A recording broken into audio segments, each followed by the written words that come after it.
तो चलिए आज भारतीय राजनीति के एक बहुत ही दिलचस्प और जरूरी कॉन्सेप्ट को समझते हैं, बुनियादी संरचना का सिद्धांत।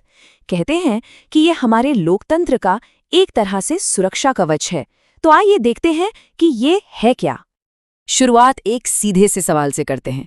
देखिए, किसी भी संविधान को वक्त के साथ बदलना पड़ता है, ये तो हम सब जानते हैं। पर क्या इस बदलाव की कोई हद है? क्या संसद संविधान के मूल रूप को ही बदल सकती है? बस यही वो सवाल था जिसने भारत में एक बहुत बड़ी बहस छेड़ दी।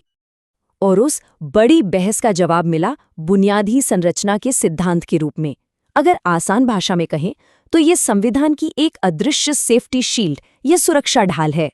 मतलब ये है कि संसद संविधान में बदलाव तो कर सकती है, पर उसकी नींव, उसकी आत्मा को हाथ नहीं लगा सकती। अब सबसे मजेदार बात पता है क्या है?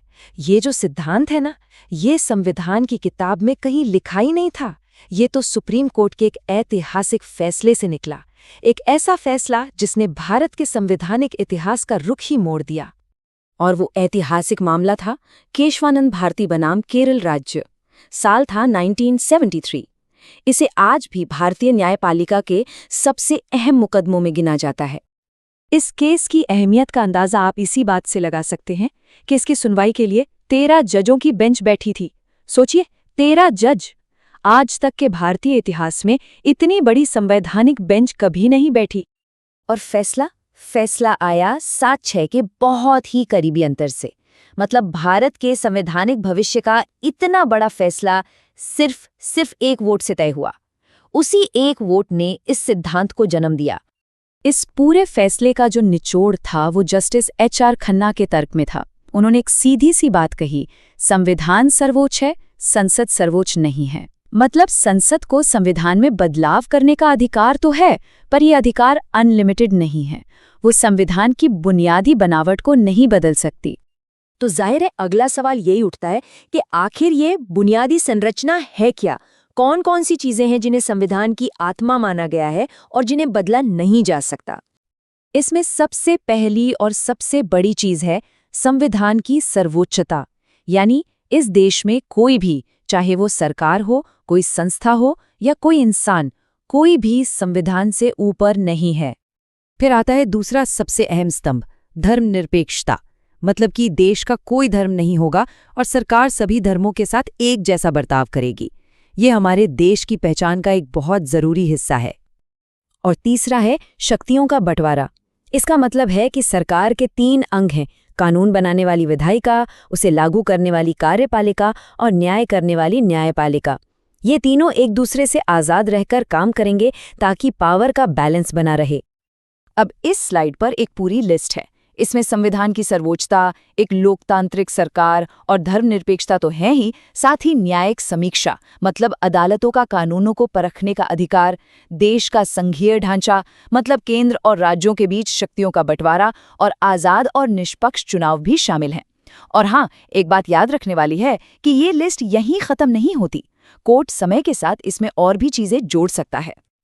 तो ठीक है, हमने ये तो समझ लिया कि ये सिद्धांत क्या है और कहाँ से आया।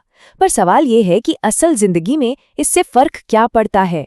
ये हमारे लोकतंत्र के लिए इतना जरूरी क्यों है? तो देखिए, इसका सबसे बड़ा काम है एक तरह का चेक एंड बैलेंस बनाए रखना।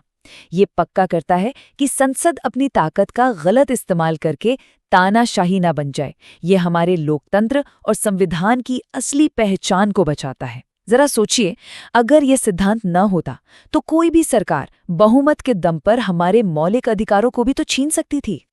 और देखिए, ये सिद्धांत कोई एक दिन में नहीं बन गया। इसके पीछे एक पूरी कहानी है, एक लंबा सफर है। 1951 में शंकरी प्रसाद केस में कोर्ट ने कहा था कि संसद कुछ भी बदल सकती है, मौलिक अधिकार भी। फिर 1967 में गोलकनाथ केस में कोर्ट अपनी ही बात से पलट गया और कहा कि संसद मौलिक अधिकारों को छू भी नहीं सकती। ये एक तरह का टकराव था जिसे 1973 में केशवानंद भारती केस ने सुलझाया और ये बीच का रास्ता निकाला। और बाद में 1975 में जब स्वतंत्र और निष्पक्ष चुनाव को इसका हिस्सा बताया गया तो हमारे लोकतंत्र की जड़ें और भी मजबूत हो गईं। अच्छा, चलिए अब सिक्के का दूसरा पहलू भी देख लेते हैं, क्योंकि जैसा हर बड़ी चीज के साथ होता है, इस सिद्धांत पर भी सवाल उठाए जाते हैं। इसको लेकर आज भी एक बड़ी बहस चलती है। ये बहस असल में दो ताकतों के बीच की है। एक तरफ है जनता द्वारा चुनी हुई संसद की ताकत और दूसरी तरफ है अदालत का अधिकार। जो लोग इसकी आलोचना करते हैं वो कहते हैं कि ये सिद्धांत संसद की ताकत को कम करता है। वहीं जो इसके पक्ष में हैं वो कहते हैं कि ये बहुमत की तानाशाही को रोकने के लिए एक बहुत ज़रूरी हथियार है। तो जो लोग इसकी आलोचना करते हैं वो मुख्य रूप से 3-4 बातें कहते हैं। पहली, कि ये संविधान में लिखा नहीं है, इसे तो जजों ने खुद बनाया है। दूसरी, वो इसे न्यायिक सक्रियता कहते हैं, मतलब जब अदालत सरकार के काम में ज्यादा दखल देने लगे। और तीसरी और सबसे बड़ी आलोचना ये है कि बुनियादी संरचना की कोई साफ परिभाषा ही नहीं है, तो ये कैसे तय हो कि क्या बदला जा सकता है और क्या नहीं।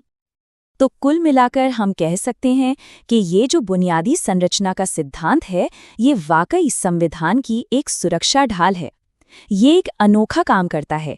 ये संसद को संविधान बदलने की ताकत भी देता है और साथ ही उसे ये भी याद दिलाता है कि उसकी एक लक्ष्मण रेखा है जिसे वो पार नहीं कर सकती, ताकि संविधान की आत्मा हमेशा जिंदा रहे।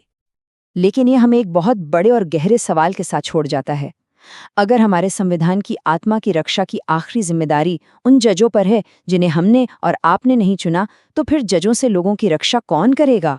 ये एक ऐसा सवाल है जिसका जवाब आज भी तलाशा जा रहा है।